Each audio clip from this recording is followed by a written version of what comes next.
Magandang araw sa iyo. Ang pag-usapan natin ngayon ay isang malaking kabalintunaan o paradox. Oo, 'di ba?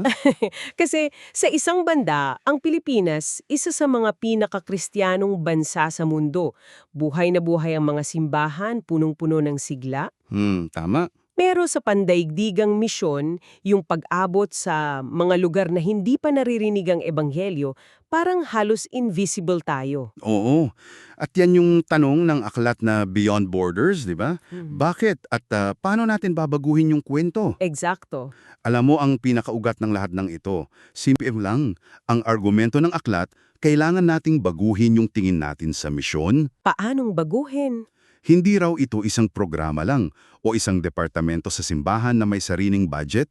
Dapat daw, ito ang mismong DNA natin, ang ating pagkakakilanlan. Okay. Kasi ang nakakabahalang katotohanan na inilalatag nito, pwedeng-pwede tayong maging sobrang abala sa napakaraming mabubuting gawain sa loob ng simbahan. Mm. Pero sa mata ng Diyos, baka hindi pa rin tayo sumusunod sa pinakapangunahing utos niya. Sige, simulan natin sa diagnosis kasi para maintindihan natin kung saan tayo pupunta, kailangan muna nating malaman kung nasaan tayo ngayon. Tama. Sinasabi sa aklat na ang simbahan sa Pilipinas ay may mga missional blind spots. Parang sinasabi na kahit gaano tayo kasigla, meron tayong hindi nakikita. Ano ba itong mga blind spot na ito? Ang pangunahing blind spot na tinutukoy ay yung hindi sinasadyang pagiging inward focused. Inward focus. Oo, ibig sabihin nakatuon lang tayo sa loob dahil sa kasaysayan at kultura natin na sanay tayong sukatin ang tagumpay sa paraang nakikita natin. Tulad ng? Gaano karami yung ma-attend sa Sunday service, gaano karami yung bagong building, gaano karami yung programa. Lahat yan maganda, di ba? Oo naman. Pero ang argumento dito, hindi porket malusog ang isang lokal na simbahan sa mga panukat na to, nangangahulugang sumusunod na ito sa utos na humayo sa lahat ng bansa.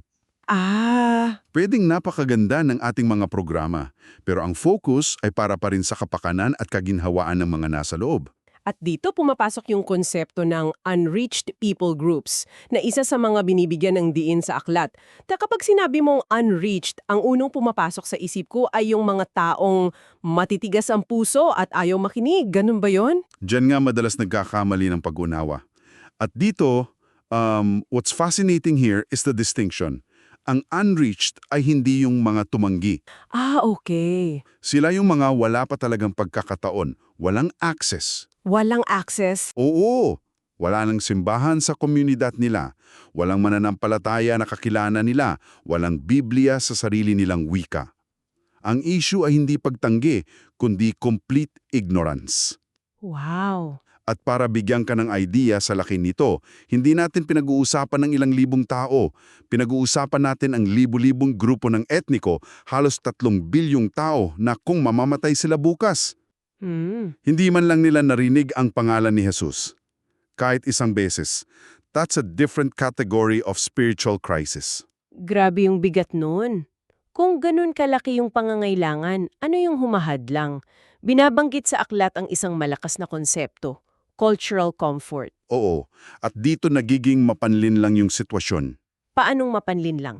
Ang komportabling buhay, yung pag-iwas sa panganib, ay bihirang magpakilala bilang pagsuway. Nagpapakilala ito bilang karunungan o pagiging responsable. Teka, ang delikado pala dito ay hindi yung mga malinaw na kasalanan, Hindi talaga. kundi yung mga bagay na itinuturing nating mabuti. Yung pag-iipon para sa kinabukasan, yung pag-aaral ng mabuti, paano naging kalaban ang kabutihan? Eksakto. Yan ang henyo at panganib ng cultural comfort. Hindi ito sumisigaw ng rebelde ka. Anong ginagawa niya? Bumubulong ito ng maging practical ka lang. At sa pagiging practical, naglalagay tayo ng mga hindi nakikitang hangganan o invisible borders na hindi naman nilagay ng Diyos. Yung takot na baka hindi ka maging successful, yung pressure mula sa pamilya, yung pangarap na magkaroon ng magandang bahay, lahat yan, bagamat hindi masama sa sarili nila, ay maaring maging pader na humaharang sa atin sa mas radikal na pagsunod. Okay, so malinaw yung diagnosis, Medyo masakit pakinggan na baka yung mismong kabutihan natin ang nagiging hadlang. Oo. Kung yan ang sakit, ano naman ang lunas? Saan tayo gustong dalhin ng aklat na to? Ano yung vision? Ang malaking pangarap na inilalatag ay yung pagbabago ng identidad ng Pilipinas mula sa pagiging isang mission field na tumatanggap lang. Patungo sa pagiging isang sending nation. Tama, isang sending nation. Hindi lang basta mga simbahan na paminsan-minsan ay nagpapadala ng misyonero, kundi isang buong bansa na kilala sa pagiging puwersa sa pandaigdigang misyon. Wow! Tinitignan nituhang kasaysayan, may panahon na ang mga Moravians, isang maliit na community lang yon sa Germany, ang nagpasimula ng modern missions movement. Tapos yung mga Koreano. Oo. Ang tanong ng aklat, bakit hindi ang mga Pilipino? Ang sagot daw ay hindi nakasalalay sa yaman o kapangyarihan, kundi sa paghubog, paninindigan at kolektibong pagsunod. Maganda pakinggan yan, pero hindi ba't napaka-idealistic niyan?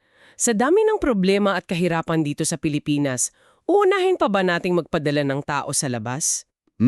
Baka sabihin ng ima, ayusin muna natin ang sarili nating bakuran. At yan ang isa sa mga pinakamalakas na argumento na direktang sinasagot ng aklat. Sige, paano? Sinasabi nito ng pagiging abala sa lokal na problema ay hindi dapat maging dahilan para talikuran ang global na utos.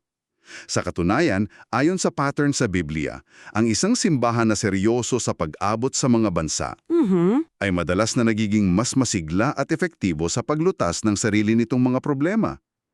Hindi ito either or. So, both end. Both end.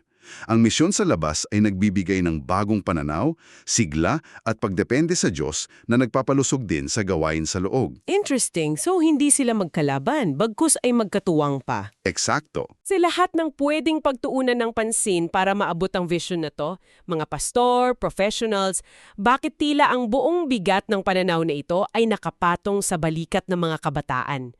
Tinatawag pa nga silang decisive battleground. Dahil ang mga pinakamalaking desisyon sa buhay, karera, pamilya, kung saan titira, ay nahuhubog habang bata pa. Oo, tama. Kung ang konsepto ng misyon ay ipapakilala lang sa isang tao kapag 35 na siya, may asawa at anak, may bahay na binabayaran, naku, napakahirap ng baguhin ng landas niya. Mahirap na. Pero isipin mo, kung ang isang 16 anyos, habang nag-iisip pa lang kung anong kurso ang kukunin niya, ay tinatanong na, paano ko magagamit ang pagiging engineer, doktor o guro ko para sa mga bansang hindi pa naabot ng ebanghelyo? Iba yun. Iba yung epekto. Doon mo makikita ang pagbabago ng kultura.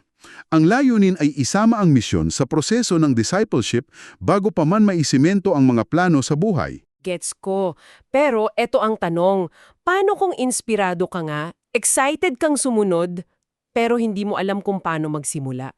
Para kang nasa isang malaking kwarto na maraming pinto pero lahat nakakandado. Maraming kabataan ang lanyan. At yan ang isa sa mga pinaka-critical na punto. Kailangan ng accessible pathways. Malinaw na mga daan. Oo, malinaw na mga daan. Hindi sapat ang inspirasyon kung walang direksyon. Nagmumungkahi ang aklat ng mga practical na on-ramps, mga hagdan na pwedeng akyatin. Okay. Magsimula sa simpleng exposure sa mga kwento. Pagkatapos ay short-term trips, hanggang sa mas malalim na training at mentoring. Ang punto ay ito, ang calling o tawag ay hindi isang biglaang revelasyon na parang kidlat na tatama sa iyo. Hindi siya ganun. Mas madalas, ito ay isang bagay na nililinang sa pamamagitan ng isang intentional na proseso.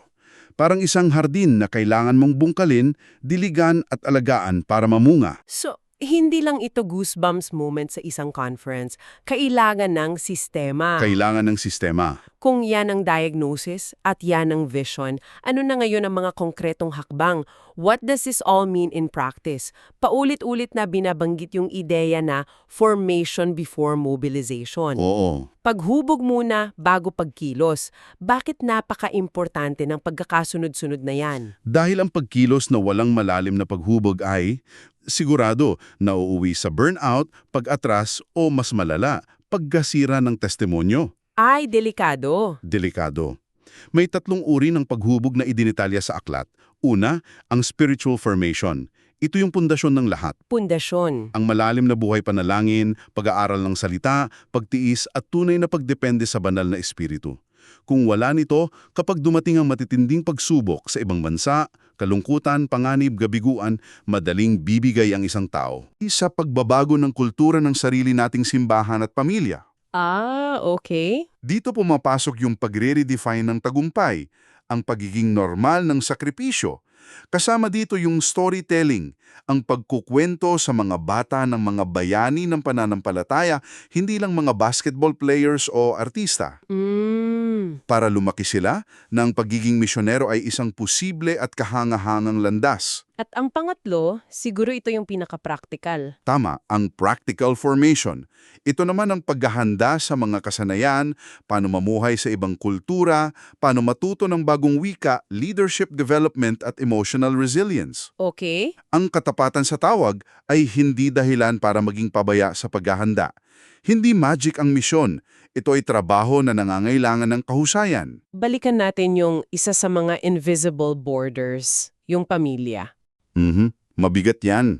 Sa kulturang Pilipino, napakalakas ng utang na loob at ng obligasyon na alagaan ang mga magulang.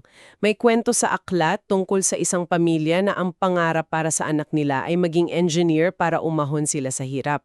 Oo, common na pangarap yan. Pero nang sinabi ng anak na gagamitin niya ang engineering sa isang bansa sa Africa para magtayo ng balon, gumuho ang mundo nila. Yan yung clash of visions. Paano tinutugunan ng aklat ang takot na yan? This raises an important question about our values. Nag-aalok ang aklat ng isang radical, biblical na pananaw sa pamilya. Anong pananaw yun? Imbes na pamilyang nakasentro sa sarili nitong seguridad, ito ay isang pamilyang naghahanda sa mga anak hindi para sa kaginhawaan, kundi para sa katapatan sa tawag ng Diyos. Wow! Isang pamilya na nakikita ang sarili bilang isang launching pad, hindi isang safe harbor. Binabago nito yung konsepto ng utang na loob na ang pinakamalaking utang na loob natin ay hindi sa ating mga magulang, kundi sa Diyos na nagbigay sa atin ng lahat, kasama na ang ating pamilya. Wow! Malaking pagbabago sa kaisipan yan mula sa pamilya hanggang sa mga simbahan. Paano naman ang papel ng mga institusyon? Sila ang may resources pero baka sila rin ang may pinakamaraming sistema na kailangan baguhin. Eksakto. Ang hamon sa mga simbahan at organisasyon ay lumipat mula sa ad hoc. O paminsan-minsan lang. Oo, paminsan-minsang pagtapadala patungo sa pagkakaroon ng mga intentional systems. Mga pipeline para sa paghubog na nagsisimula sa mga bata pa lang, mga partnership sa ibang organisasyon para hindi kailangang lahat ay gawin mag-isa, at malinaw na governance. Okay. Ang pinto ng aklat, ang istruktura ay hindi kalaban ng espiritu. Madalas, ito ang sisidlan na inihanda natin para saluhin at palaguin ang pagkilos ng Diyos. At ang pinakamalaking hamon sa mga pastor at leader? Dapat baguhin ang sukat ng tagumpay. Hindi na lang gaano kalaki ang simbahan natin, kundi gaano karami ang nahubog at naipadala natin para sa mga bansa. Ang sending capacity ang bagong sukat. Kung lalagumin natin ang buong pag-uusap, ang pinakamalaking pagbabago na itinutulak ng Beyond Borders ay yung paglipat ng pananaw mula sa pagtingin sa misyon bilang isang espesyal na gawain O programa, o programa para sa iilan na may special calling, patungo sa pag-unawa na ito ay ang ating tunay na pagkakakilanlan bilang isang komunidad na isinugo. tama. At hindi ito tungkol sa individual heroism o yung pagiging bida ng isang tao na isinugo. Hindi siya solo flight. Hindi. Ang binibigyan diin ay shared responsibility.